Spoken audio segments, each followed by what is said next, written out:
পুলিশে দেয় ওম। বিস্তারিত জানতে সম্পূর্ণ ভিডিওটা দেখতে থাকুন। সুজাতা হাসপাতাল থেকে ছুটি পেলে বৃষ্টি বলে, আমরা সকলে ভগবানের কাছে প্রার্থনা করে যেতাম সুজাতার দিক যেন ছেলে হয়। ভগবান আমাদের কথা শুনেছে। এরপরে বৃষ্টি সুজাতার ছেলের নাম রাখে ইভান।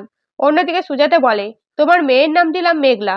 এই কথা শুনে বৃষ্টি বলে, খুব সুন্দর নাম, তোমার দেওয়া নামে সবাই আমার মেয়েকে চিনবে। তখন নার্স বলে, ইভান আর মেঘলার বিয়ে ঠিক করে রাখলে হয়তো। তখন বৃষ্টি পুরনো কথা মনে করে বলে, না, আমি ছোট থেকে বিয়ে ঠিক করা পছন্দ করি না। এরপরে ডাক্তার এসে বৃষ্টির মেয়ের চিকিৎসা করে বলে, তোমার মেয়ের চোখে প্রবলেম আছে, যত বড় হবে তত দৃষ্টিশক্তি চলে যাবে, তাই একটু চক্ষুদান সংস্থার সাথে কথা বলে রাখতে। এই কথা শুনে বৃষ্টি মেনে নিতে না চাইলে ডাক্তারের কথায় বৃষ্টি সত্যিটা মেনে নেয়।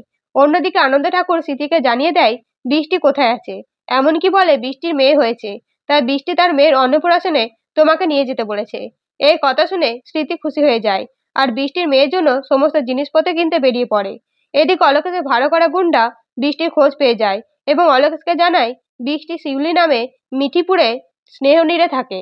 অন্যদিকে ওম বৃষ্টির খোঁজ পেয়ে স্নেহনীরে যেয়ে বৃষ্টির খোঁজ করে, কিন্তু মল্লিকাদি বলে বৃষ্টি সান্যাল নামে এখানে কেউ থাকে না।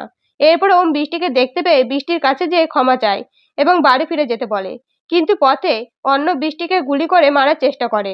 তো এবার যদি অলোকেশকে পুলিশে দেয় ওম, তাহলে আপনাদের কেমন লাগবে অবশ্যই কমেন্ট করে জানাবেন আপনাদের মতামত। ধন্যবাদ।